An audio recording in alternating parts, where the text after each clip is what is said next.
Yo, just as Bitcoin moved to $98,000, look to defeat all of the FUD, a new attack was just released. That's right, you heard that. After months of Jamie Dimon attacks on MSTR being officially put to bed last week, Jamie Dimon just launched his newest attack on Michael Saylor through, you guys know this, our favorite journalist newspaper, the newspaper of record with so much integrity. The New York Times released a hit piece on Michael Saylor. Make no mistake, this isn't just about Michael Saylor. This is about suppressing Bitcoin's price under $100,000. This was a coordinated attack. Make no mistake. Let's take a look at the article, and most importantly, let's take a look at the author who authored the article, because again, it's not rocket science. The incentives. Anyways, joining me on the show today, we got the one and only. We got Nacho, CMO of Ocean. You guys know Ocean, the Ocean mining pool. It's my favorite mining pool. It's a mining pool that's helping decentralize the Bitcoin network. Nacho, thank you so much for joining me today. So we're going to talk about all things Ocean in just a little bit, but first let's dive deep into this article. I mean, take a look at the artwork. It's hilarious. It's like Michael Saylor with laser eyes. I mean, I think it's pretty cool. Like if I posted that on X, it would be effing badass.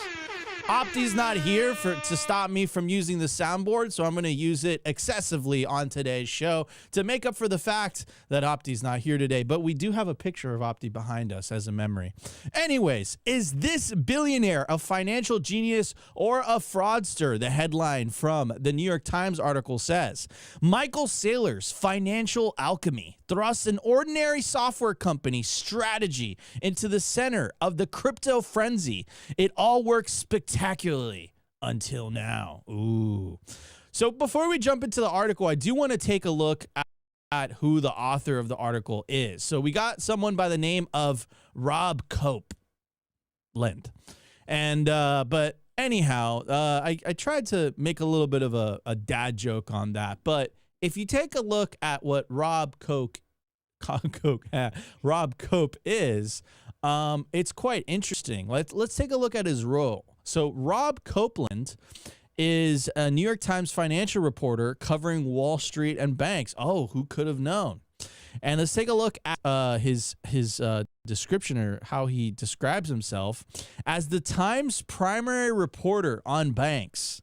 I'm especially plugged into that sector. Okay, so the New York Times, who has released multiple hit pieces on the Bitcoin mining industry, has also coincidentally released a hit piece on Bitcoin and Michael Saylor, because Michael Saylor really acts as like a proxy. Like if you're attacking strategy, the legitimacy of strategy, you're attacking Bitcoin. You're attacking Bitcoin's price. Strategy plays such a big role, at least in the institutional adoption of Bitcoin. So now we know that the author behind the hit piece is someone who covers the banking industry. And then take a look at this. Banks are central to nearly everyone's economic life. My interests run the gamut from corporate deal makers to ordinary depositors to the regulators and policymakers tasked with overseeing it all. So the person who wrote the hit piece is the New York Times primary reporter for banking, right? And we all know how we feel about the New York Times here at Simply Bitcoin. But take a look how he starts the article, because it's effing hilarious. Had you glanced too quickly at the crowd packed into Michael Saylor's Tuscan-style compound, you might have assumed it was just another rich dude's party. There was all-you-can-eat jamón ibérico, an ample Versailles-style ballroom where a DJ spun electronic music, and a row of friendly attendants collecting shoes at the entry to a docked yacht, one of at least 3 that Michael Saylor owns.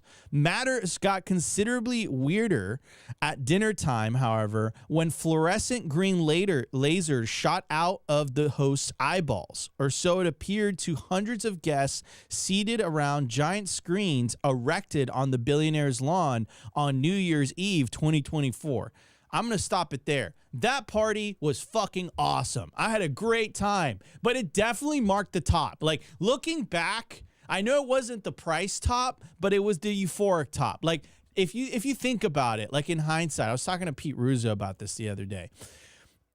You were at a billionaire's mega mansion on Miami Beach celebrating Bitcoin hitting $100,000, and you have the best food on the planet being served up, and we're partying on his yacht with the biggest Bitcoin influencers and CEOs and all of that.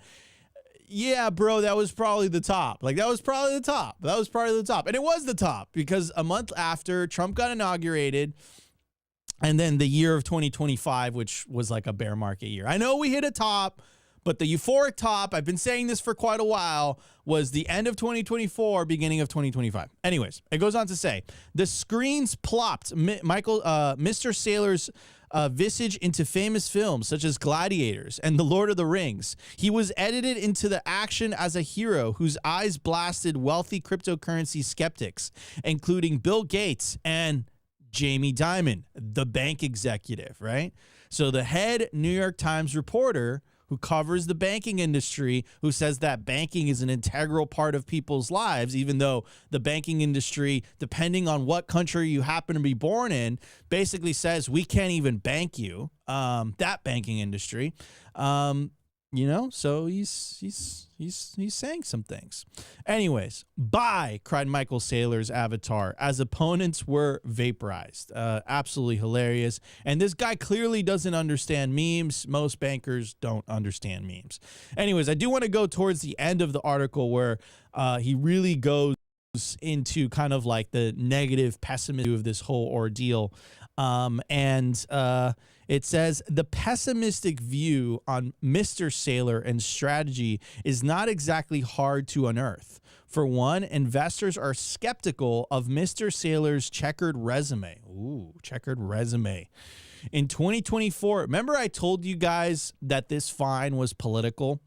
In 2024, he agreed to pay $40 million to settle lawsuits by the District of Columbia that accused him of evading local income taxes, bragging about it. Predominant investors, I told you guys, I remember when he was sued, and this was during the Biden administration, who was completely responsible for Operation Choke Point 2.0. And where was this lawsuit coming from? It was coming from Washington, D.C. So is it too far? Is it too far of a stretch to say that the people that were behind Operation Choke Point 2.0 used this fine to go after basically the head honcho, the head public figure of the Bitcoin industry, of the Bitcoin movement during an administration that was very hostile towards the industry? So again, but this is what the New York Times does. It sets up these narratives, it sets up these frameworks for you to look at the world in a certain light, right? It's telling you, look at all this opulence, look at all this excessiveness, like Michael Saylor celebrating at this party, like how dare he, how could he, you know, it's all coming down. The Ponzi's done, it's collapsing, it's over. Like, this is what they're doing. This is exactly what they did 2 or 3 years ago, where they took an image of a mining farm in the middle of Texas. They doctored the image to make it seem like the sky was all muddy and dark and all of that, to try to make the case that somehow Bitcoin miners are releasing CO2 into the atmosphere. And then they did a hit piece on Bitcoin mining under the previous administration. And make no mistakes, perhaps it isn't the administration that's putting pressure on the New York Times to do this. Perhaps it's Jamie Dimon, again, trying to FUD Bitcoin a little bit so that he could pack his bags. Perhaps, maybe. Again, all these hit pieces always come out at such a convenient time. Like, Bitcoin starts to recover, it starts to rip a little bit, and then boom, something drops. Predominant investors and short sellers, including James Chanos, famed for spotting Enron. Oh, so now they're connecting strategy with Enron at this point, have repeatedly rung the alarm. Among their concerns are that strategy's market worth, which peaked above $120 billion last year, has regularly been higher than the sum of its Bitcoin. That suggests that even if it liquidated all of its holdings, it would be short of paying back shareholders, let alone the debt. S&P, the Standard & Poor's, the credit agency, in December reassigned Strategy a junk rating. S&P has pointed out that in the first half of 2025, Strategy's $8.1 billion in earnings was entirely composed of rough price appreciation on paper of its Bitcoin rather than traditional corporate earnings. If Bitcoin goes to zero tomorrow, Mr. Saylor said at a December event in Miami, it doesn't matter whether I own 1% or 2% or 3% or 0.5%, it's irrelevant. Further pressure, again, like picking and choosing what quotes, like, I don't know. I think it's a dishonest form of journalism, in my opinion.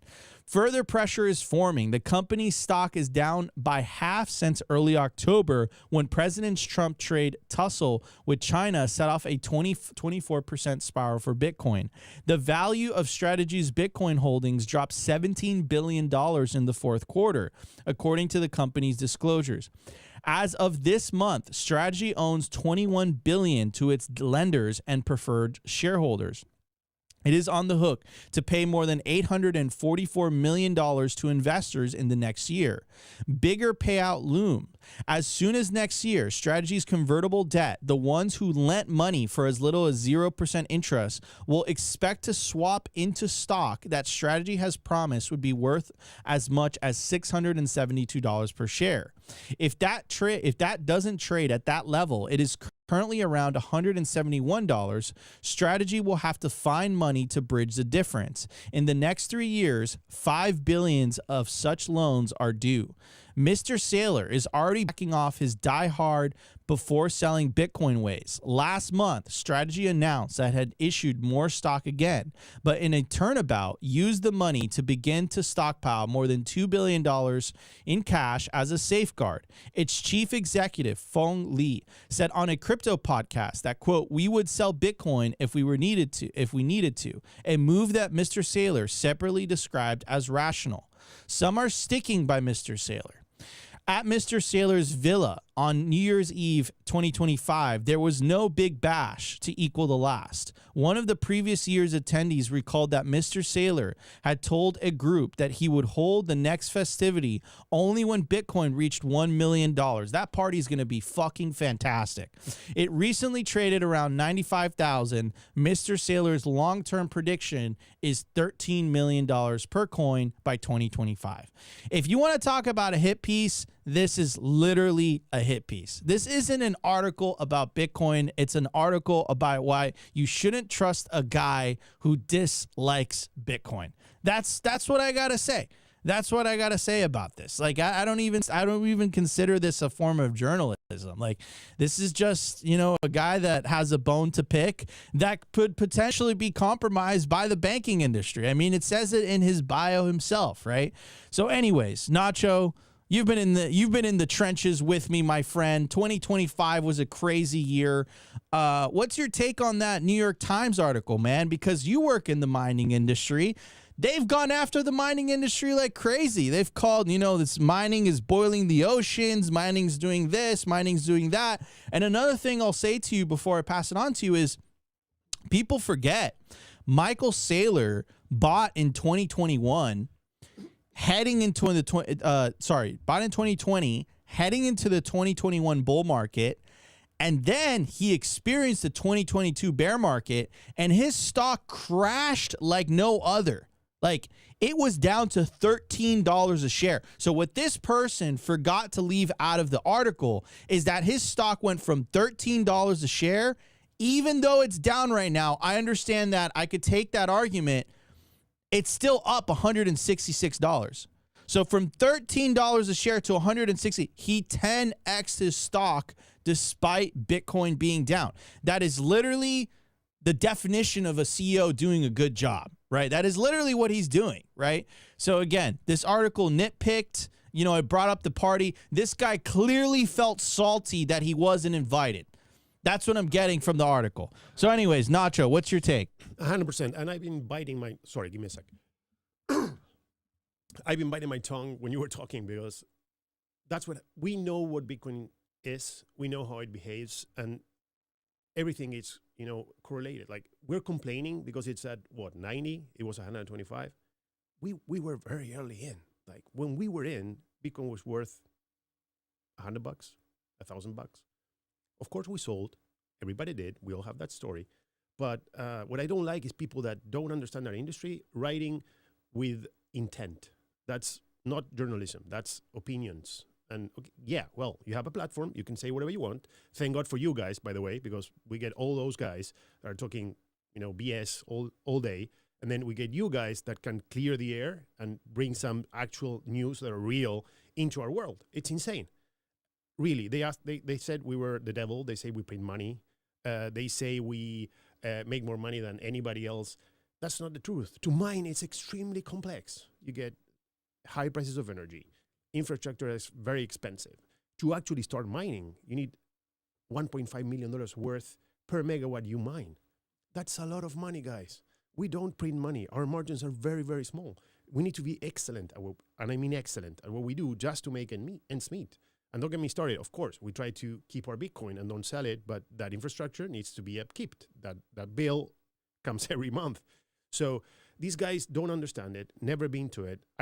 Trust me, he never set foot on a mine ever, like on a data center, on a farm, ever. So if you want to write about it and have an opinion about it, at least put an effort. Like go there, sit down, see what we're doing every day, and get informed. And then you can have an opinion with actual data. That's pure BS. 100%. And one of the things also too that I've learned, doing this for a couple years now is like, and again, it's kind of disappointing, but it's also the reason that we even have a job in the first place, is that what we've learned doing Simply Bitcoin throughout these years, Opti and I, is that legacy media really is not in the business of actually reporting the news. I think that's the reason that independent content creators have gotten so popular, because it's like we're fulfilling a need in the market that they're not doing, they should be doing. Like that thing with Nick Shirley where he exposed the daycares. Like you have these media conglomerates that have budgets of billions of dollars, and no one had any idea to like go to these daycare centers and like do some type of investigative journalism. Like the one CNN clip that I saw was the CNN reporter calling the daycare centers.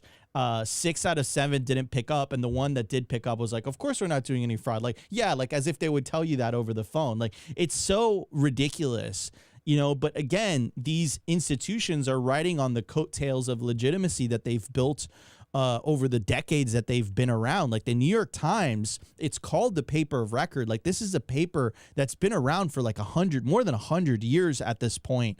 So when the New York Times writes something like this, it holds weight. Right? Because all the boomers that are reading these papers, and the boomers hold the majority of the world's wealth, like that's the reality. They're reading these papers and they're like, look at this Michael Saylor guy. Like this guy's a clown. Like, what do you mean? He had a screen in his mega mansion Miami villa where he was literally showing videos of him as a hero in Lord of the Rings and Gladiator, exterminating his opponents. Like, who the hell does this guy think he is? Oh, and they were handing out jamón ibérico. Like all the excesses. Like this guy's crazy. Like that's what they're trying to paint this guy to be, right? It's so obvious a hit piece. And again, the timing here is so coincidental. Bitcoin has this amazing run up. It goes from 86K, it runs up to $97,000, $98,000. And then boom, a hit piece drops at the perfect time.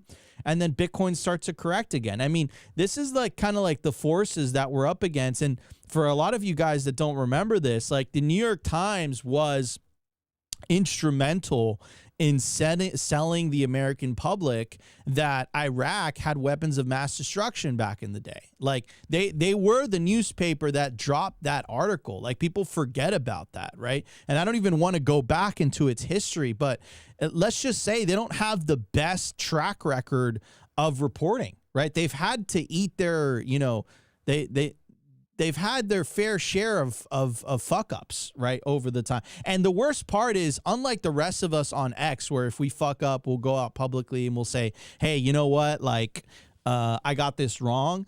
The New York Times doubles down. You know, like they don't admit they're wrong. Maybe they offer a correction, but the article already went out, and if they do offer a correction, it's this tiny little bit that says, "Oh, you know what? Here's some additional context." They don't actually admit to wrongdoing. That's it. And let me quote a little bit a hero of that neck of the woods. With great power comes great responsibility. So they need to own what they say, and if they make a mistake or they are talking about something that they don't understand, they need to refrain from doing it. That's simple and basic. And again, going back to why you guys have a platform and why we listen to you is whenever you say something, I have the record that you always go with the truth. Like there's no massage in it. There's no nothing. You can see now they told us that we're causing, global warmth, data centers and everything. Look at Norway. They're mining and they're using the heat from the mines to actually heat a whole town. Like we're bringing not only the most valuable asset ever, that's Bitcoin, that's going to be forever. That's for our kids. But now we're using everything, the infrastructure, everything we're doing, and reusing it to heat a town. And nobody writes about that because that's not cool or that's not bringing any value to their plan, which is, of course, talking shit about us, the industry, and Bitcoin. So let's talk about that for a second, right? Like, what do you think their motivations are? And I really don't want to kind of go down this like conspiratorial route, but like again, like they conveniently, what I disliked about that article is they conveniently left out certain data points and certain facts, right? They were nitpicking Saylor's quotes again to build like kind of like this frame, like this narrative. They did that to mining for a very, very long time. I know it changed since the Trump administration coming into power and then being inaugurated. But regardless, what's your take on that, Nacho? Because like, the mining industry was attacked for so long, and what were some of the what do you think were some of the biggest misconceptions? Because one of the things too that like aggravates me is this idea, like someone in the chat saying New York Times bought and paid for a propaganda fund. For real. Like, I mean, I completely agree to that. But what are some of the misconceptions that people have about Bitcoin mining? Like the legacy media, I don't even give them the honor of calling them mainstream media anymore because we're the mainstream media. All right. Social media is the mainstream media nowadays. But what are some misconceptions about the mining industry that the legacy media convinced the public on that you'd want to clear up? Let's one that's really up there. We are consuming all the electricity, and then households and hospitals and schools don't get enough. So because mining is there, that's a ton of bullshit.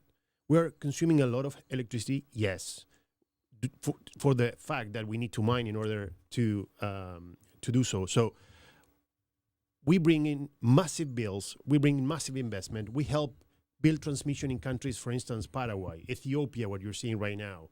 Some other African countries. You can talk to the guys from Gridless. They're doing it in Kenya. They're doing it in Congo. They're doing it in a lot of places where there's no infrastructure. And we as miners come in with a massive investment.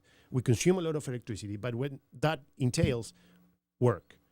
So people are getting, new jobs. We build infrastructure that then can be used for whatever. If it's any other industry, we're not there forever. We will be able to mine for, in my opinion, the next 15, 20 years. And then we'll see what's going on and halvings and, performance of equipment and so on and so forth. But all that infrastructure is going to be there for the next 50, 60 years.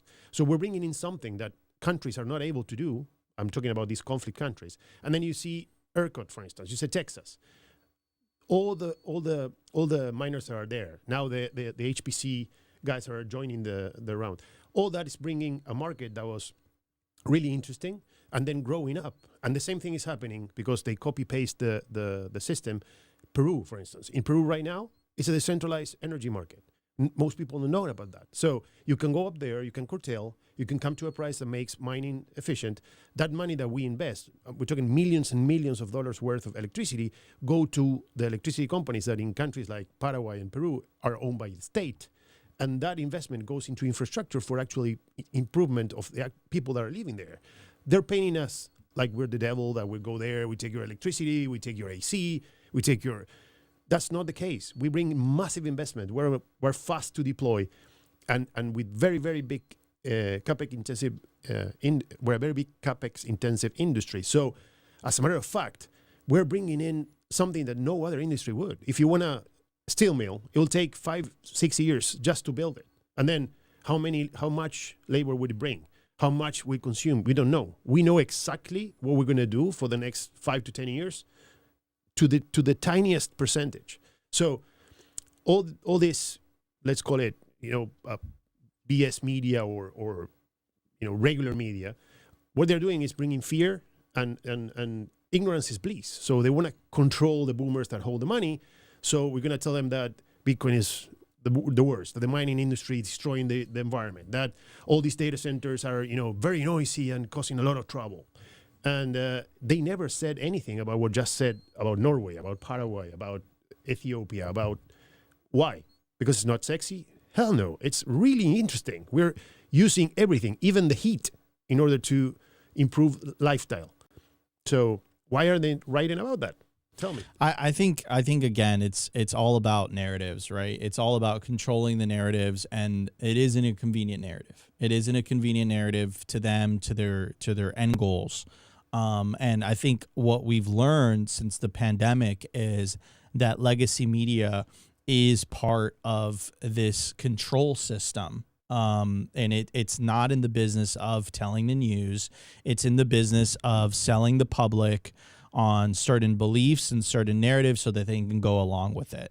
I think that's really what the pandemic exposed. And then with social media coming in, and again, democratizing access to information and the ability for people to broadcast information, legacy media doesn't even have a response to that. Like what they wanted to do, you see this with certain countries, they want to ban X altogether. Like they don't want people speaking freely and speaking their minds, and because it's inconvenient truths, right? It's inconvenient truths to them. And like ultimately what I think it boils down to is it boils down to control. And I think that if they don't have a control over the monopoly on information, I think it's going to be difficult as time progresses. And I think this is why they're so against Bitcoin and Bitcoin mining, and they're trying to FUD Saylor. And like, for example, the Clarity Act bill yesterday that we covered, how it failed, like how basically it grinded to a halt. Ultimately, what it comes down to is these banks, they want to continue to control people's money. They want to be able to keep their monopoly on the issuance of money and the control of money. I think the source of power for a lot of these Western governments comes from that ability. And again, what happens when people start critical thinking on a massive scale? What happens when people start taking self-custody? So I think it's like this kind of knee-jerk reaction where they're doing this not to actually do their jobs as journalists and reporters, but they're doing this to protect the system of control. That's I'm sorry if that sounds conspiratorial or whatever, but I just can't come to another conclusion at this point. Nacho, what do you think? Yeah, Nico, you are to media what Bitcoin is to the financial institutions. Like that's the simplest, most clear way to put it. If they manage to muscle you, the only thing that people are going to read is this bullshit that we just discussed before. So you having access to this platform and people listening to you and you growing and growing and growing and this is the same thing that's happening on the financial side of things with Bitcoin and what Bitcoin represents. And we know what's going on. Like they don't want us to mine more. They don't want us to grow more. So what should we do? Muscle the industry, constrain them, put taxes like what they did in Europe.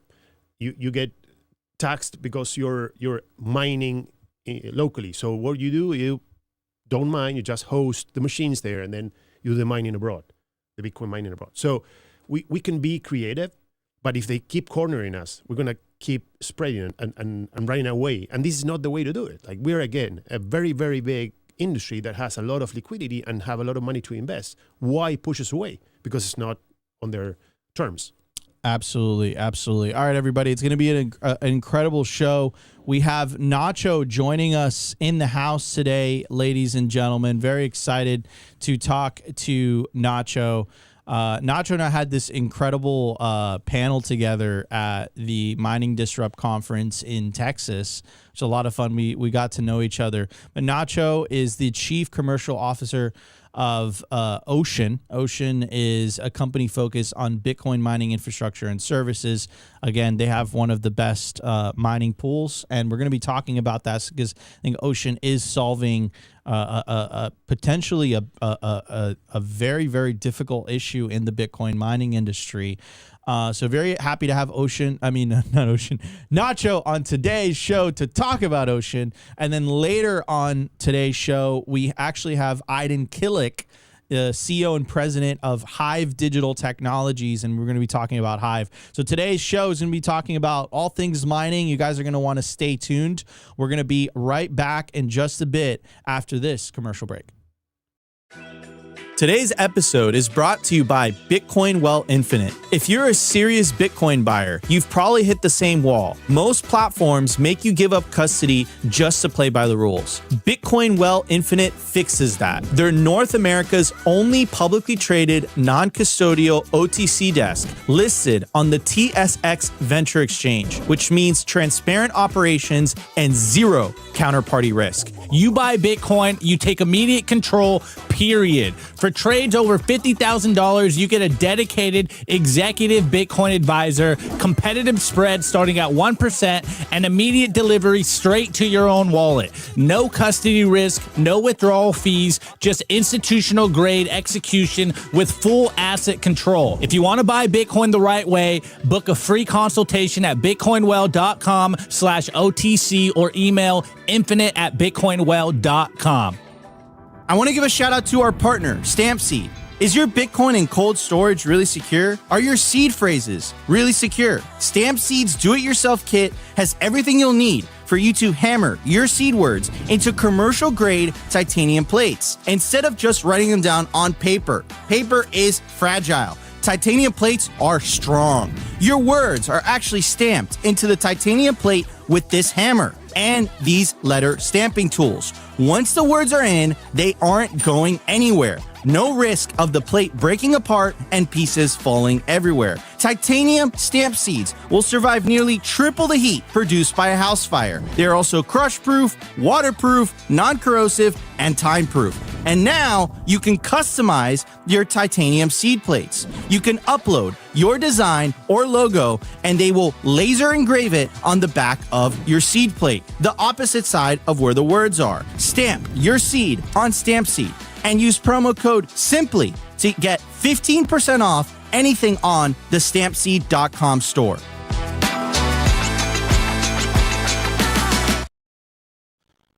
All right, everybody, we are back. We're going to be talking about all things Ocean. Ocean had a huge announcement yesterday. The data is in on a 12-month rolling basis. Corroborated by multiple miners, Ocean earns you more. 3.6% more earned on TIDES versus FPPS, meaning every 1 exahash on Ocean earned 6.27 BTC more than FPPS. Real numbers, real value delivered, more for the miners. So big announcement, and of course, I got Nacho from Ocean joining us on today's show. So I just want to unpack it for the audience. Perhaps they don't know what Ocean is. Could you walk us through that, Nacho? What is Ocean? Why is it such a big deal? I was actually at the christening event where Luke Dash, which I'm going to be doing a fireside with him tomorrow at Bitcoin Day in Naples, where you guys broke the champagne bottle. It was this site in it was like South Carolina. I don't know. It was like South Carolina or something like that. But it was really, really special. Jack Dorsey was there. It was really cool. What is Ocean? Why is it such a big deal? What issue does Ocean aim to solve within Bitcoin mining and the Bitcoin ecosystem as a whole? So first is decentralization. Like, again, everything is shifting, and if you go let me play devil's advocate. Isn't Bitcoin already decentralized? It is, but on the mining side, on the pool side, it's not.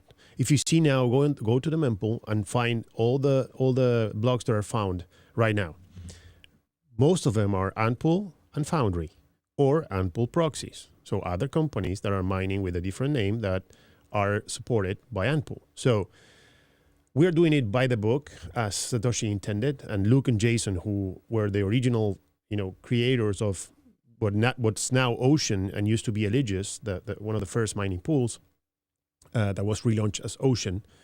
The plan that we have and what we represent is just decentralized. Like, I want you to have your own node. I want you just to build your own blocks. Do it as it was intended. We share and we reduce the variance when we share the load with everybody else. That's what pools do. For those who don't know what an actual pool does. But what we're gonna do is you having control over everything. And again, full transparency. We don't do KYC. We don't take custody of Bitcoin. We do it by the book as it was intended. Let's talk about the kind of mining pool situation, because I don't think people understand this. I remember one of the firesides that I had with Luke.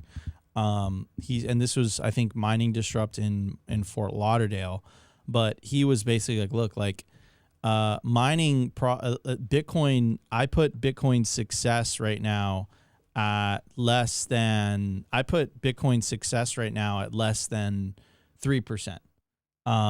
And it startled me. I was like, what do you mean? Like that's crazy that, that you would even say that. And it was due to, again, the mining centralization. I have the chart pulled up here.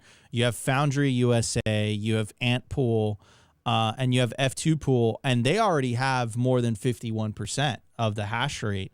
How dangerous is that? Is that a big deal, Nacho? Let's paint a picture. If these three companies decide to go their way or do whatever they want, now they have control over the network. So what we do is, whoever you are, wherever you are in the world, you can mine on us. You can build your own node, brand your own blocks, and do it properly. So we would love to be 100% of the network, because how we do it, we're not risking anything. We're not centralizing. We have no control on who's doing what with their node. That's the way it should do. It should be. If the F2 pool or Antpool keep growing, I'm not going to name countries, but you know very well for where they are from. Even if it's a U.S. pool, whatever happens with the government, now we're a great government with a president that's pro Bitcoin and pro our industry, and it's much better than the former president. But if that changes and Foundry is 50-60% of the network, we are more than open to be attacked. And that's exactly what we're trying to prevent. That's why we're mining everywhere. You can see now there's projects all around the world. There's projects in America, there's projects in South America, there's projects in the Nordics, there's projects in Africa. We don't know what's going on in Voldemort land, let's call it that way. We don't know what's going on in, China, it's supposedly not mining, but we know very well that they are mining. So what we try to do is decentralize and give you complete autonomy on your mining. Can we talk about how, like, you would think that you as a miner, like if you have the hardware to do this, you would think that that's how it works now. That's not how it works. Could you talk about how Ocean does it and how the rest of the industry does it? So if you're mining on an FPPS pool, what's going on is you're sending your hash rate to them. They take your work, they calculate your work, and they pay you the reward according to the work of said calculation. The problem is there's no visibility into that. And what we do is completely transparent in order for you to actually see exactly how much work you put in and what you're getting out. That's it. Other pools are not doing that because it's not convenient. Again, the same thing we're talking about media and having total control and having the legacy and having the years behind you is people tend to trust you because you're the biggest one in the big kid in the block. So we're growing very fast because people started realizing it. And then you know very well that our industry is very complex. You need to deal with electricity, infrastructure, mining rigs, uptime, the team that's running it. We work 24/7, 365. So the pool is the final nail on the mining road. And then most miners don't even know how a pool works. So what we're trying to do is give you complete autonomy. You're getting your Bitcoin from us. So you know very well, we're the most important part of the deal. You spend $150 million, you build a site, you're mining 100 megawatts, you have between 4 and 7 exahash, whatever, depending on the equipment, depending on a lot of stuff. All that investment needs to be returned in Bitcoin at the end of the road. So they are paying attention on the big things, on the infrastructure and uptime and everything, but they're forgetting about that. How they're getting paid, how their Bitcoin is going to their wallets. Is it being counted properly? Those sats are legit.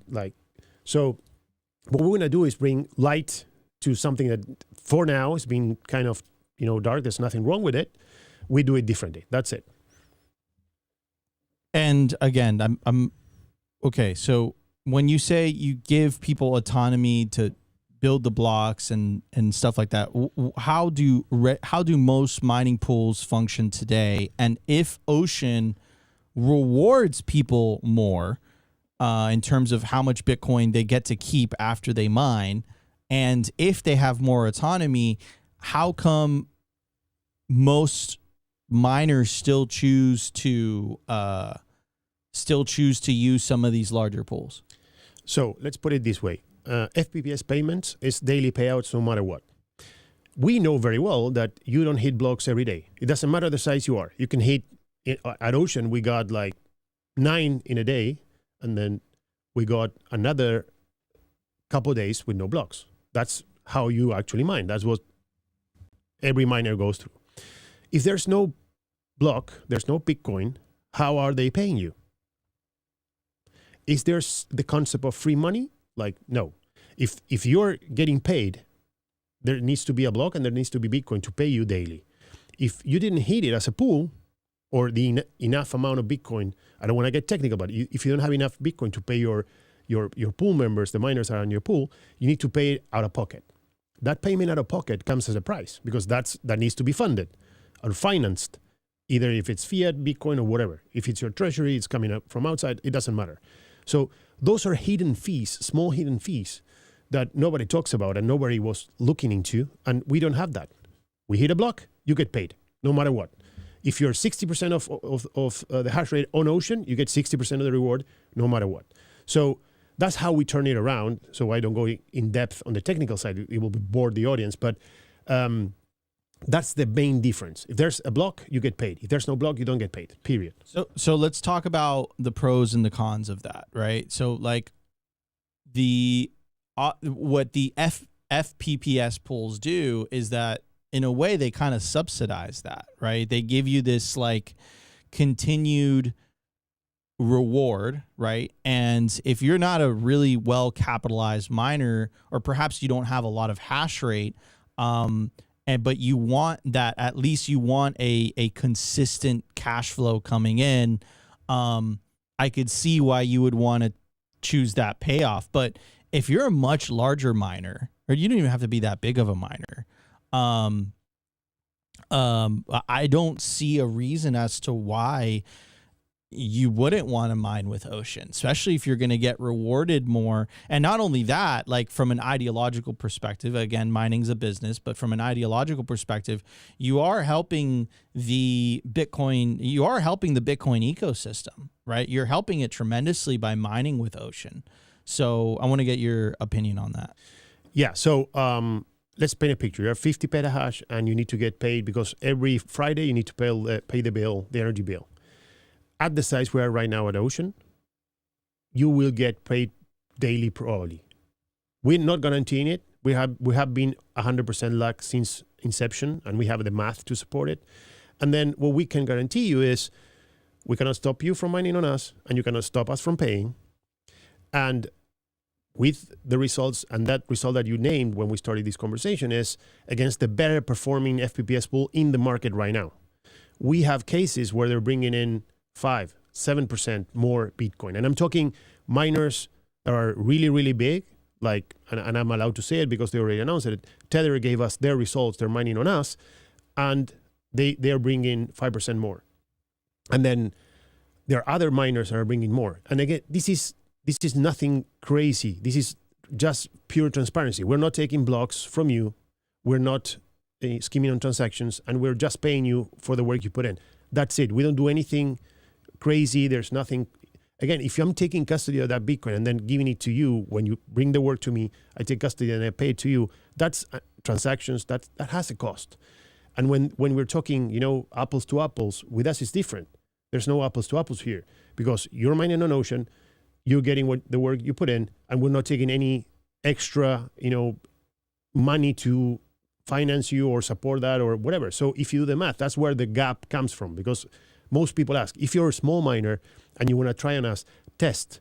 Don't bring all your hash rate on us. Test. So you guys have been able to reach a significant level of hash rate at this point. I think you guys make up 1 to 2%. Yeah, we are 26 exahash, ballpark 2%. Yeah. So 2%. So, and I love what you were saying in terms of now it's at least a daily guaranteed again, it's not statistically speaking, you'll get paid daily, right? And that wasn't the case in the beginning. Oh, no. When Ocean started and so shout out to Bob Burnett for yeah, dude. Shout out to Bob Burnett. Bob is the best. But other than Bob, when I joined, the work and the brand was always there. Ocean did the heavy lifting on branding and explaining and bringing light to a topic that was, again, lost in most miners' head, and then delivered on the technical side of things. So datum and all and all the infrastructure that we have and the people that are running it, the company has one of the most intense, smart, and delivered technical teams working behind the whole infrastructure.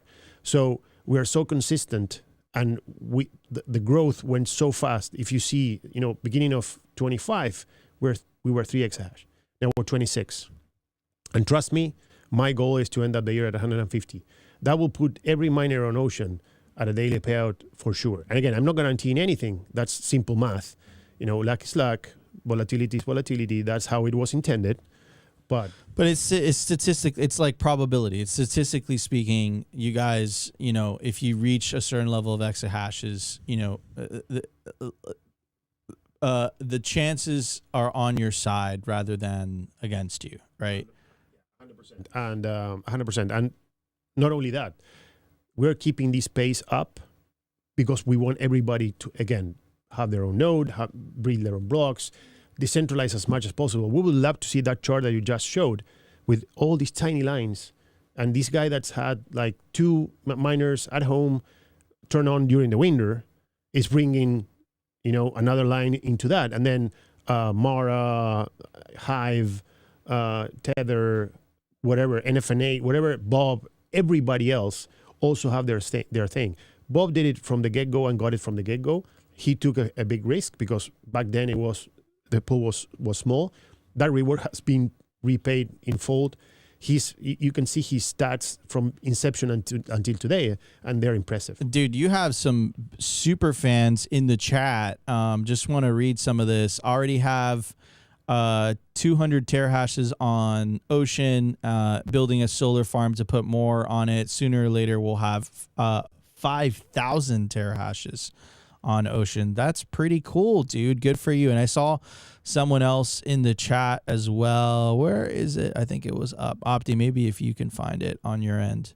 But anyways, guys, we're going to be right back after this commercial break. Also, Willie West says, I'm mining on Ocean with Datum also help to centralize. So again, people are on the mission.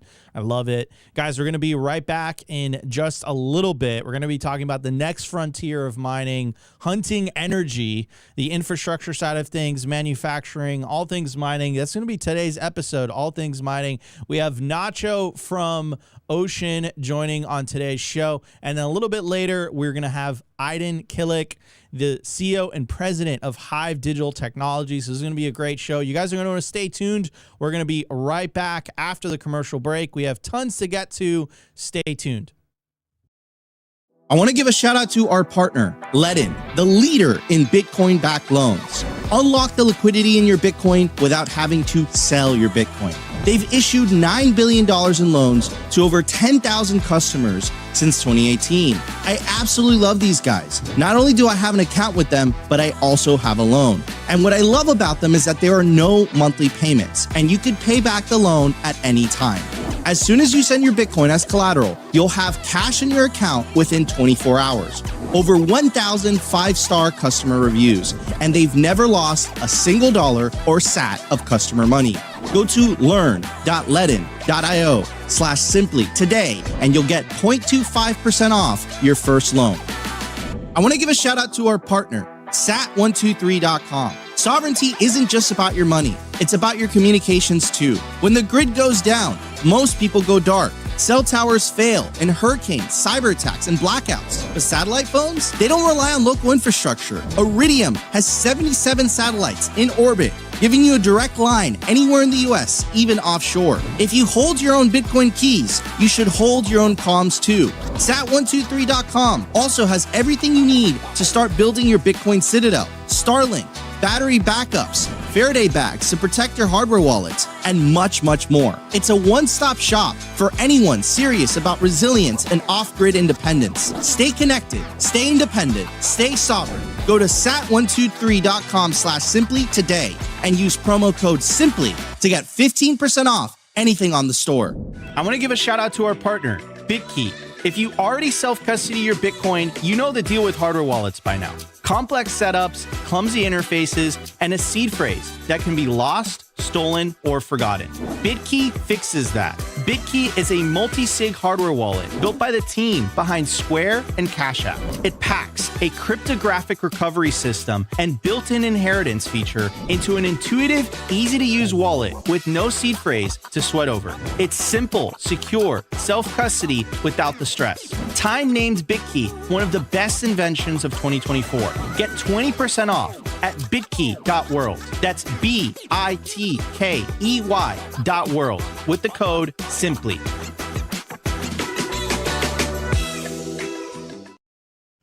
All right, everybody, we are back. Guys, you want to take self-custody of your Bitcoin, guys, go check out the BitKey hardware wallet. Not your keys, not your cheese. It has multi-sig built in.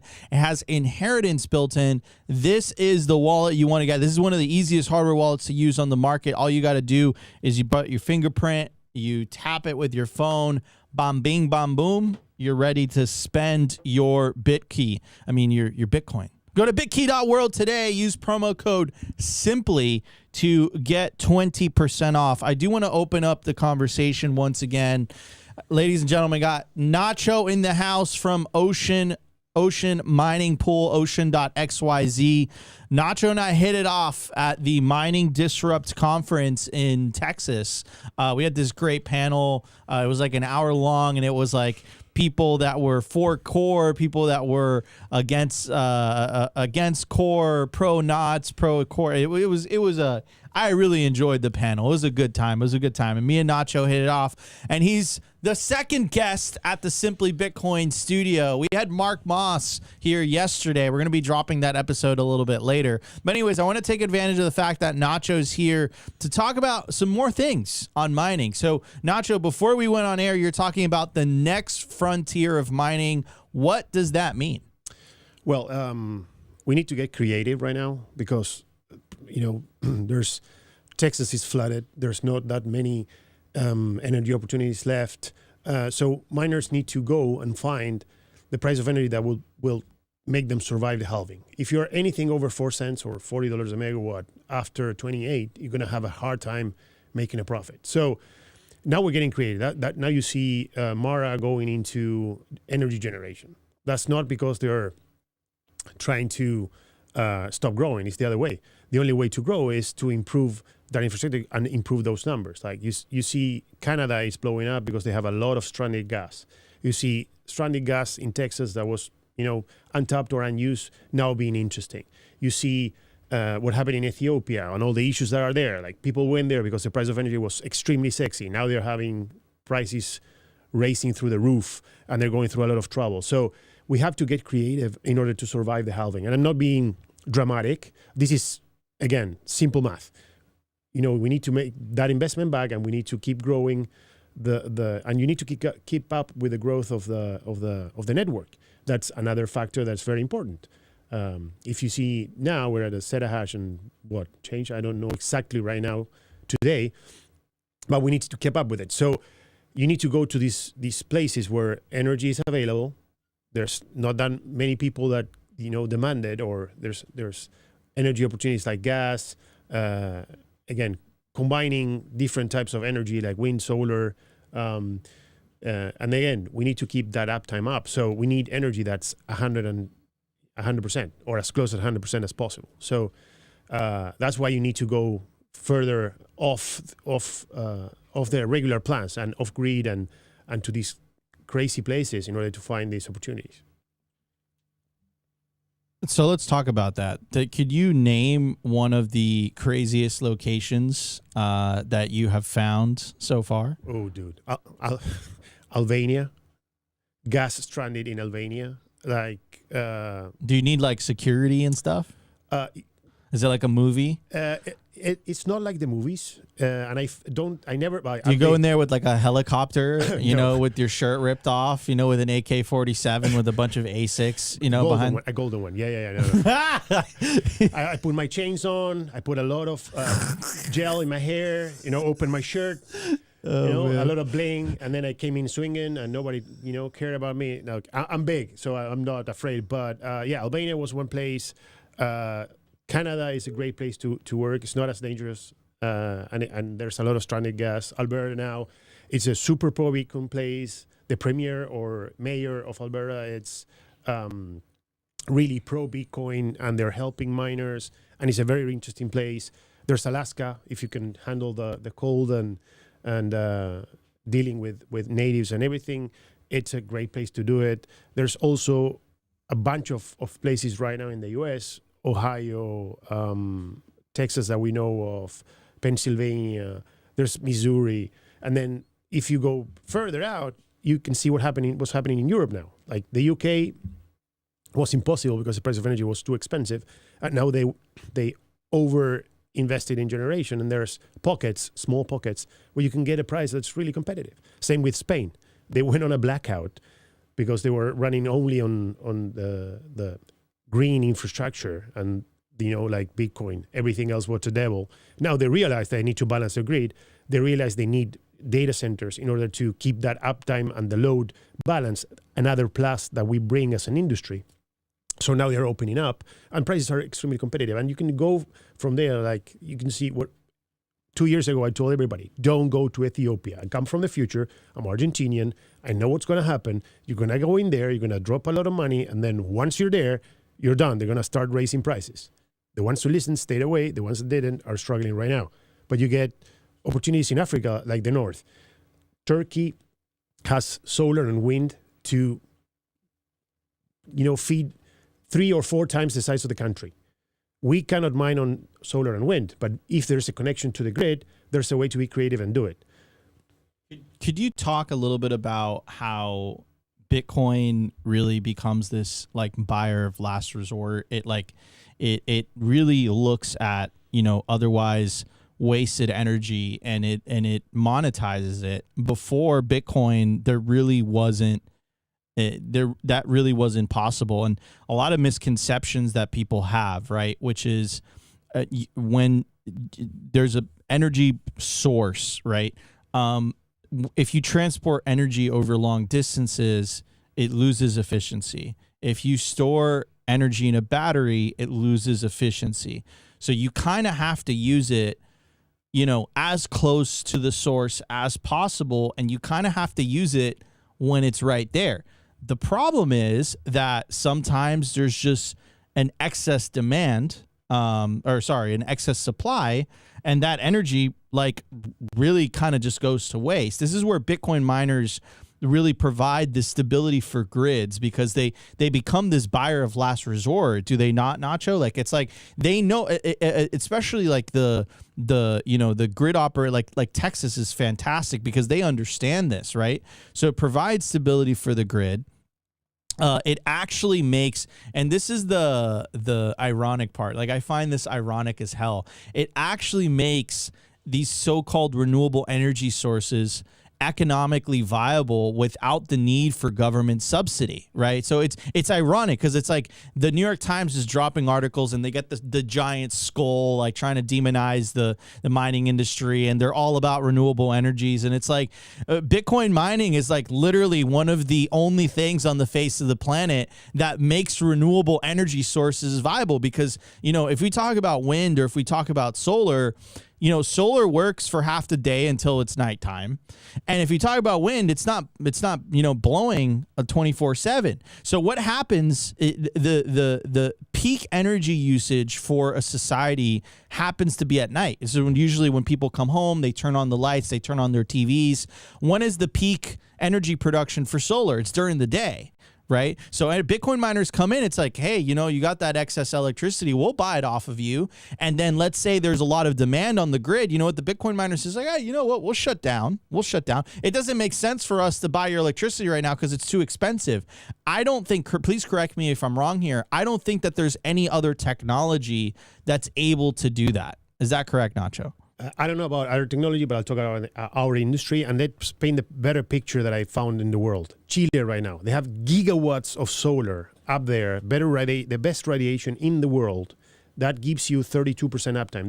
That means that of the 24 hours, you only get 32% of them where you get the energy. And then if you want to try and store it, like you just said, batteries are extremely expensive. It's nonsensical, makes no sense. And then there's no transmission in Chile, so all that energy is just sitting there, wasted. So we are means to an end, and everything. And this, I was discussing this with a very big HPC or AI developer, and I told them, guys, we're means to an end. It takes 2 to 5 years to build a data center for AI. We can be mining in 6 months. So that window of 2 years, give me the room. I'll be there. I'll build the infrastructure for you. I'll do it faster. I'll deploy it. Then you can come in 2-3 years when you're done doing your thing. We disconnect the containers and we move to the next site. So not only on the infrastructure side that you just have said, all those stranded opportunities of electricity that are going nowhere and not used, but also on these big developments, we are the means to an end. We are the solution to that. That energy will be sitting there collecting dust. The guy that's generating is not going to sell it to anybody because the HPC guys or the AI guys are sitting there building and they will guarantee 100%. But in the meantime, what's going on? We can come in, mine. There's a lot of things that we can do creatively as an industry that can get us to those places. But now, also, we need to be at a very high pace. If you curtail in Texas and you do too much curtailment, if you're getting your money by not mining because you're getting paid the same thing, you're still not making the Bitcoin. We are making Bitcoin. Remember, like, that's our focus. So we need to be at a balance of how much can I, shut down and contribute versus mine and make Bitcoin. And again, that's very complex, but our industry is well versed into it. And we're very fast to react. Absolutely. I mean, it's the kind of the incentive structure. Like, what stuck out to me the most was, and I never forget this. It was the China mining ban, right? And it was like, I would say the second biggest stress test for the Bitcoin mining, the Bitcoin network. And the reason I say that is, like, of course, you had the block size wars, which I think was a huge stress test, right?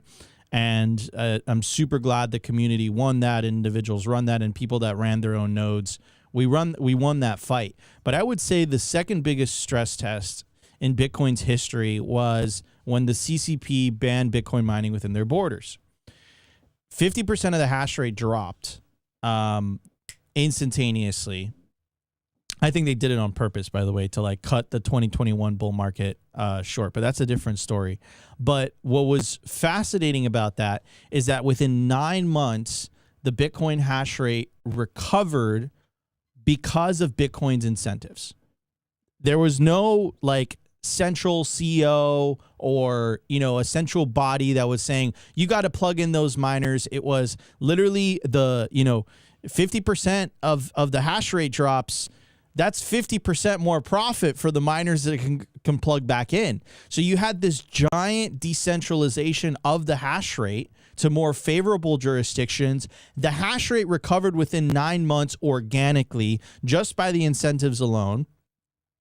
And now the hash rate's never been higher. And on top of that, you want to put the cherry on top. The last number that I saw, it's estimated that between 10 to 15% of the hash rate is still located in China where it's illegal to mine. Right. So like that is what I talk about. Like I've told you guys so many times on the show why I'm so confident that Bitcoin wins. I'm confident that Bitcoin wins is because it's a system. It's a protocol that is designed around incentives, right?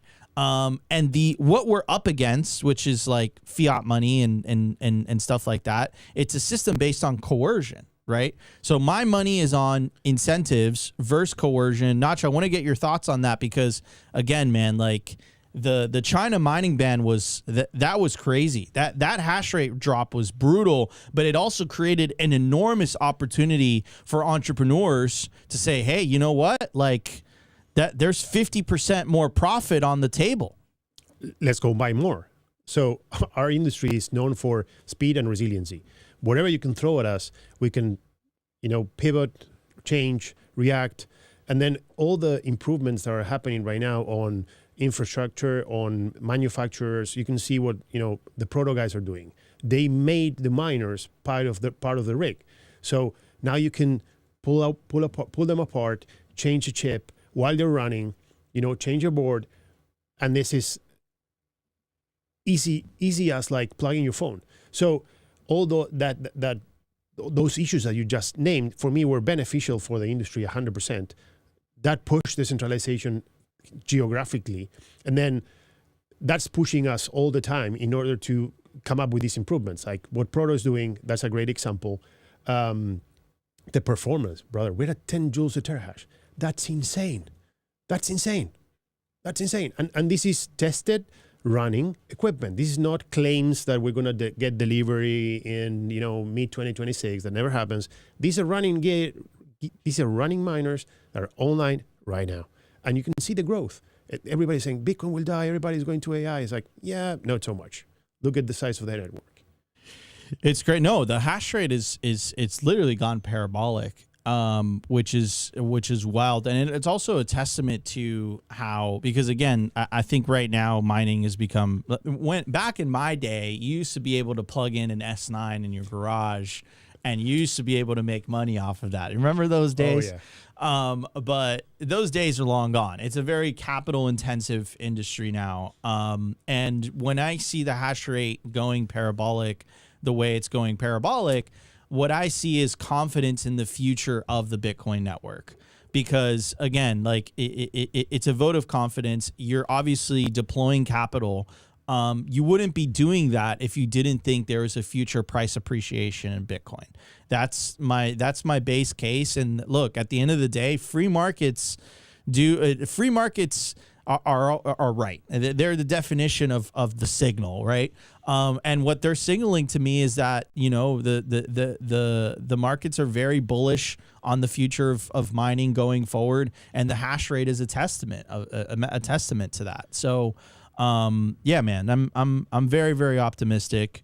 And it's very, very exciting stuff. So anyways, before we move on, I do want to talk about kind of the manufacturing side, because that's another aspect of this, Nacho. Like, I know that the majority right now of ASICs are manufactured in, there's somewhat of a centralization of the manufacturing. Does that worry you at all? Yes, it does. But thank God now, for instance, BitDeer is manufacturing here in the US. Aydin is manufacturing here in the US. Proto is doing it here. You get other companies that are doing it in different countries. Now, Vietnam came a thing. Now, so getting all those opportunities of actual rigs that are manufactured outside China, it's not only competitive, but also safe for the industry. We're not dependent on one single market. What happened, and you can see Bitmain's history. Bitmain was so big, and we were all buying from them that they control everything: prices, market, what was available or what was not. Now that tables are turned, and there's big players like BitDeer coming in, Proto that I hope they're delivering soon with a new different thing. BitDeer, what they're doing with their equipment, and they're manufacturing here in the US. The factory is going to be right here, US based. You're going to buy local, US made mining rigs from one of the most smart guys in the industry, Jihan.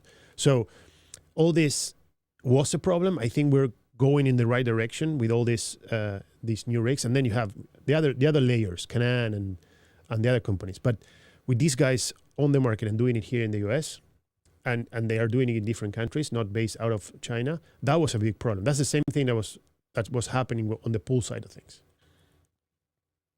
Guys, we're going to be right back after the break. We might have Aydin, Kilic, the CEO and president of Hive Digital Technologies. We're going to be right back in just a bit.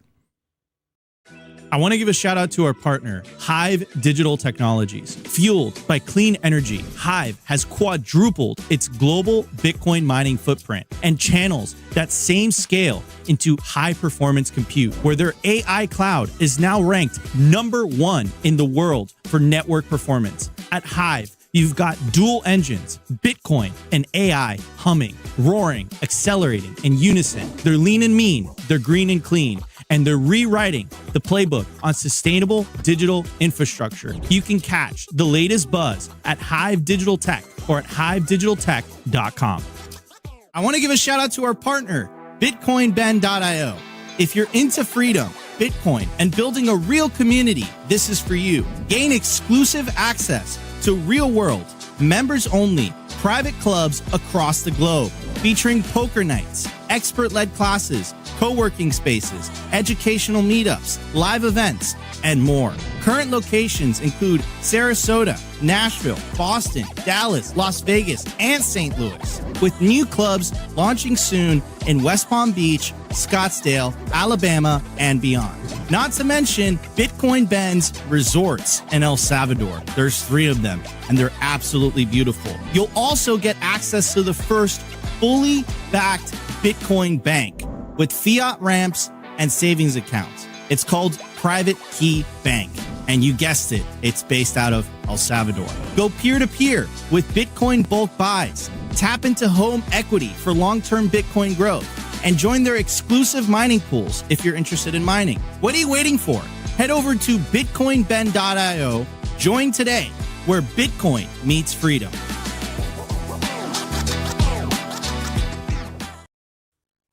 All right, everybody. We are back, ladies and gentlemen, and I'm here with Nacho from Ocean, waiting for Aydin. Aydin should be joining us momentarily, but I just kind of want to continue this conversation. Today's Friday special is on mining. I absolutely love it, and it was really interesting. Kind of. Oh, seems like Aydin just joined. Let me bring him up. Aydin, can you hear us? Yeah, I can hear you guys loud and clear, boys. I don't know why the camera is not working. I hit allow in the browser, etc. So I wonder if this is just a Microsoft Edge is a terrible browser. So let's try it again in Chrome. We can keep it rolling, Aydin. Happy to have you guys. We have Aydin on air today, joining us today. He's the CEO and president of Hive Digital Technologies. So Aydin, thank you so much for joining us, man. Appreciate it.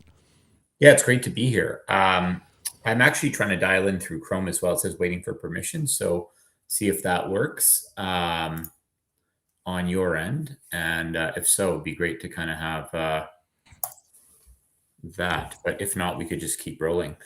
So Aydin, I got some questions for you lined up regarding one of the latest press releases coming from Hive, and I do want to get to it. Let me see if we can pull you up here. Let's try that. How you doing, Aydin? Can you hear us? Oh, it seems like there's a bit of feedback. Aydin, could you hear us? Yeah, I could hear you guys loud and clear. Okay, perfect. All right, Aydin. So, dude, good to see you, man. I mean, good to hear from you. How you doing, bro? I'm super hyped. I'm gonna be able to see you in El Salvador in the end of January. It was great to see you in Lugano. That was a great time, and the documentary that we were able to produce together in Paraguay was fantastic. I think this is the first time that you're joining us on Simply Bitcoin, man. I'm super hyped to have you. I mean, we did an interview in Vegas. We did interview at the NASDAQ in Midtown. You guys did a phenomenal setup at our 4-year go public anniversary at NASDAQ. And Plan B was phenomenal. Tether always puts on a great, intimate event, but very high caliber of attendees and presenters. And Plan B in El Salvador should be phenomenal as well. I'm looking forward to that. And I'll see you down there. But yeah, it's been a good start to 2026. We've sort of had a remarkable year of growth in 2025, scaling the Bitcoin mining business from 1 to 400 million revenue, as you know. And moreover, this year is going to be the year that we scale the HPC business from 20 million ARR, and our target is about $250 million.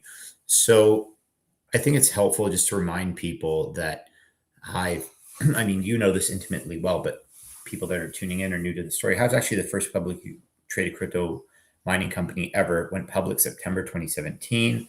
Started as an Ethereum miner in ICE and expanded to Sweden and then to Quebec and then to New Brunswick and then most recently Paraguay. And so 2025 was a landmark year. We scaled from 140 to 440 megawatts of green energy, hydroelectric power globally powering our tier 1 data centers. And that really brought us to north of 2% of the global Bitcoin mining network. So we're mining almost 10 Bitcoin a day right now. We hit 400 million ARR late 2025. But the remarkable thing is we brought on that 300 megawatts of growth in 6 months. We were doing an exahash a week. So that was pretty remarkable. And then moreover, we were the first company that was a crypto mining company to actually have HPC revenue on our income statement. And that was in the first quarter of 2023. And that was post Ethereum merge. So September 2022, ETH merge happened. We repurposed our NVIDIA GPUs, put them into super micro servers, moved them to a tier 3 data center, and we hit $1 million ARR in early 2023. We scaled that from it was only 400 GPUs. We got to $1 million ARR. We scaled that to 4,000 GPUs, got to 10 million ARR, so 10x. And then since then, we've doubled it to 20 million ARR by including H100s and H200s in our fleet. And to get to our $250 million target this year, 2026, we have some Blackwells. We're doubling the size of our cloud from 5,000 GPUs now to 11,000 by bringing on 6,000 Blackwells to our data centers in Canada. And also we're converting one of our Bowdoin data centers to HPC. Super exciting. And then we've talked a lot about the conversion of New Brunswick to a tier 3. It's currently a tier 1, 70 megawatt Bitcoin mining facility. It is Hive's flagship facility in Canada for Bitcoin mining, but we realized that it is a venerable secondary market. Seemingly about $130 a kilowatt a month would yield you 80 million ARR with 50 megawatts of IT load. So that also is a very exciting lever for growth this year for us. And we bought 32 acres of land next to the site for that expansion into HPC. So a lot of cool stuff happening. And then I think the recent press release you were talking about was the expansion into Paraguay with HPC as well. So we're partnered with the country's largest telecom operator, and we will be expanding our Buzz Cloud. So we're sending our NVIDIA GPUs to Paraguay. We're going to set them up in similarly to how we partner with Bell in Canada. We're partnering with the largest telecom operator in Paraguay, and we'll be operating our GPUs in their tier 3 data centers. It's really quick because you've got the fiber, you've got it's tier 3, you've got everything you need. We're sending the nodes, and of course there'll be some networking and storage stuff that we'll be doing, but we're expecting this to go live in the first part of February, and we'll put them on our cloud, which recently got a bronze ranking in semi-analysis cluster max. And that's super exciting. So we are pioneering bringing AI cloud to Latin America. Fantastic. Yeah. I have a question for you. So what is the difference between tier 2 and tier 3? And, you know, how, what is the required, what is the differences between running a Bitcoin mining operation and an HPC operation? Again, this is just to educate the audience that perhaps don't understand the complexities of all the things that you guys do behind the scenes. So a tier 1 is what we refer to as a Bitcoin mining data center. So all of your electricity, all your power goes to compute. So you want to have as close to a PUE, a power usage effectiveness ratio, of close to 1 as possible. 1 is theoretical because you're going to have lights and other ancillary power draw that isn't the actual ASIC miners. But in a lot of our data, like for New Brunswick, it's completely passively cooled. So aside from lights, and of course you've got routers and networking equipment, et cetera, the power all goes to the ASICs, and we've got filter walls, and it's the air draw through the fans of the ASICs that really passively cool the building, because it draws air in. You have these massive walls of ASICs, and so you create this air current, and then on the hot aisle, it sort of exhausts through the roof where we have exhaust fans. So you got a little bit of power draw on the fans. And you don't really need to have a battery backup or redundancy or anything like that, because you've got in Bitcoin mining, if servers go down, you reboot them, and you won't be scoring in the pool for that moment in time. But really, best practices is just to ensure maximum compute for a Bitcoin mining data center at all times, and then have a good team that will repair miners if they go down and they need like a hardware reboot or whatever. And so basically, the other piece is, when you come to tier 3, is you've got to have uptime, and you can't afford any downtime. So you need redundancy. So that could be, so first of all, you have UPSs, right, which are effectively high performance batteries, to ensure if for whatever reason there's a power outage, that power is preserved, so your servers don't go down. And then moreover, you also have backup generators, diesel generators that will come on if your outage is longer than a certain amount of time. And finally, of course, you want to have a climate controlled environment.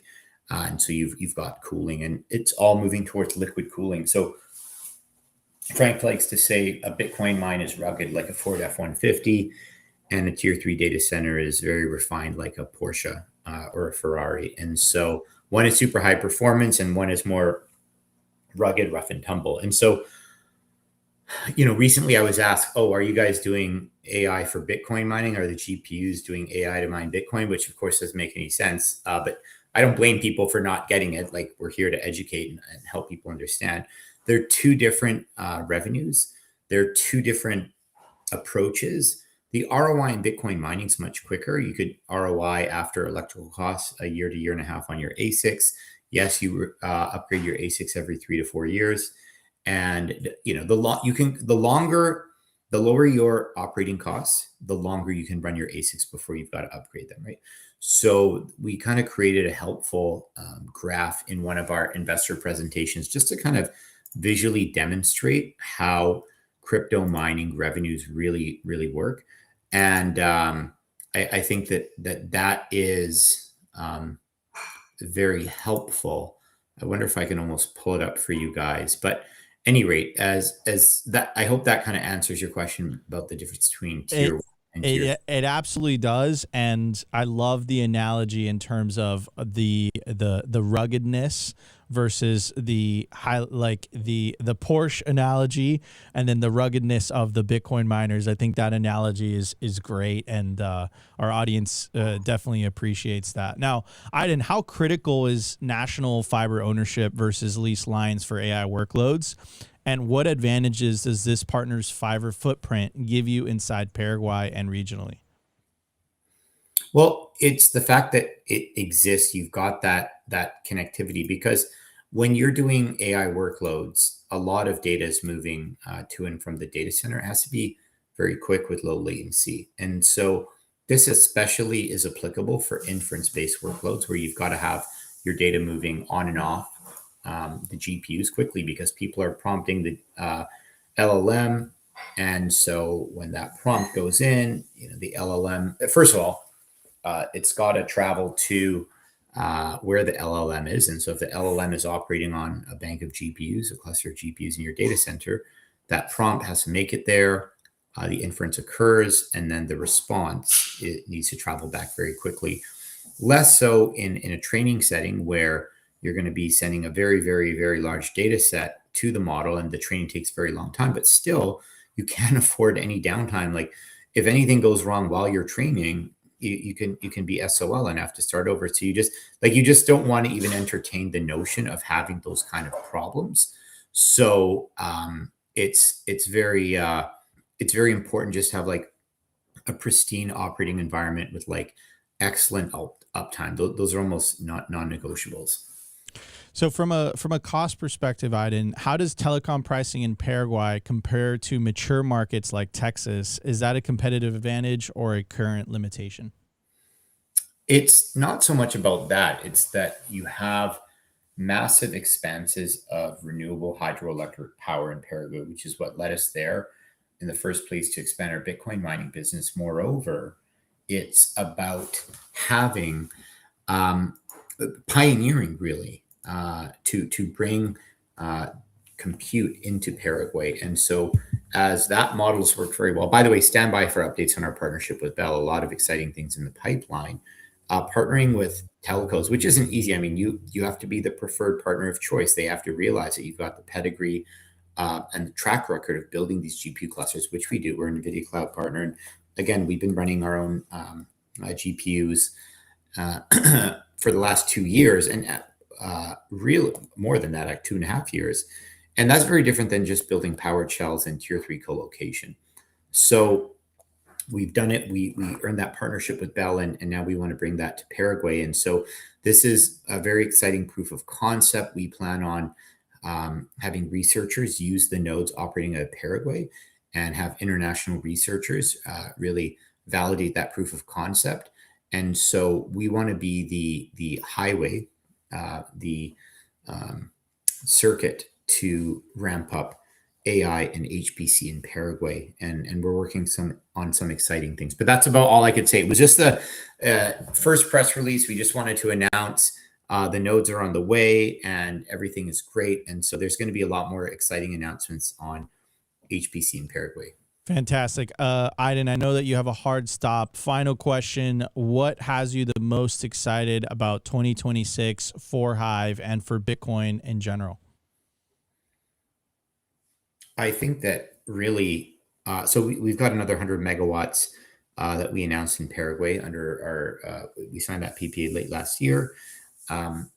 Again, scaling our GPU cloud from 5,000 to 11,000 GPUs is going to be a very exciting thing, because that will drive our cloud revenue from roughly 20 million to 140 million, because the Blackwells are very profit dense. So the fact that we are successfully running a cloud of 5,000 GPUs between Sweden and Quebec, and to 7x our revenue from 120 to 140 million is really just to bring on another 6,000 GPUs. So going from 5,000 currently to 11,000 targets the end of the year, you're in effect doubling. So it's very much actionable, right? And we plan to have quarterly ramps on that. So that's exciting. And then I think the conversion of New Brunswick, we're going through design development. And again, we bought the land next to the site. So stay tuned for updates on that. If we get a hyperscaler contract signed on New Brunswick, it would be about, again, 80 million ARR. So you take that, plus you add the 140 million from the cloud business. It's 220 million of sort of end of year, early 2027 targeted HPC revenue, which we're really excited about. And that's not even including Paraguay yet. So we've got some very cool stuff. I think that it will be really exciting being in El Salvador. So let's just consider this the trailer, the teaser, and hopefully by the time I see you in El Salvador, I could speak a little bit more to some of the exciting things that we're working on. I love that. Ladies and gentlemen, Aydin Kilic, the CEO and president of Hive Digital Technologies. Go check out the stock on the NASDAQ. Hive, it's trading right now. Aydin, thank you so much for joining us on today's show. Really, really appreciate you calling in. Thank you, man, and have a great weekend. Thank you. Take care, guys. Appreciate it. All right, everybody. Well, that was the Friday show, and of course, I'm joined here with my friend Nacho. Nacho, we have a weekend in front of us, my friends. We have to drive across Alligator Alley and go to Bitcoin Day tomorrow. The work don't stop. And then after that, we have naps, and after that, we have El Salvador. We have a full agenda. Yeah, so we have you have the event, the National Energy Mining Summit, right? Yes. And then we have the Plan B conference in El Salvador, which one of my favorite conferences. The Tether guys they do an amazing job. Yeah. Lugano was amazing, and so last year was great, and this year they got a pretty great lineup of people on stage. So I think it's going to be a fun one. And again, you getting out of the cold weather, not you because you live in Miami, but the other guys on the US get a little bit of sun and good weather on top of it. Absolutely. Nacho, before we wrap up, do you have any final messages for our audience regarding Ocean, regarding Bitcoin? What are you the most excited for? Guys, just if you need anything, you want to hear more about us, reach out. I usually don't talk shop when I go to podcasts with friends. The idea is to get the word out there, tell you what importance has of you running your own node and running your own blogs and doing it as, again, Satoshi intended. So if you guys need anything, just reach out. You can find our website. You can find us. We're pretty easy to get a hold of and happily helping anybody. It doesn't matter if you're 100 exahash or 100 petahash. We'll take care of you. I absolutely love that. Nacho, it's been a pleasure. Guys, if you guys enjoyed today's show, you know what to do. Smash the like button. Consider subscribing. Enjoy the weekend. Go outside. Get some sun. Touch some grass. Enjoy your family. Eat some steak. Live well. Hope to see some of you guys in these upcoming events in Nashville, in Naples tomorrow, and El Salvador at the end of the month. Hope to see you guys again. Love you, and we'll see you next week for a brand new episode of Simply Bitcoin Live. We might be doing a special on Sunday. Might be. I'll keep you guys updated. Anyways, take care, everybody. Today's episode was brought to you by BitcoinWell.com, a Bitcoin-only platform on a mission to enable financial independence.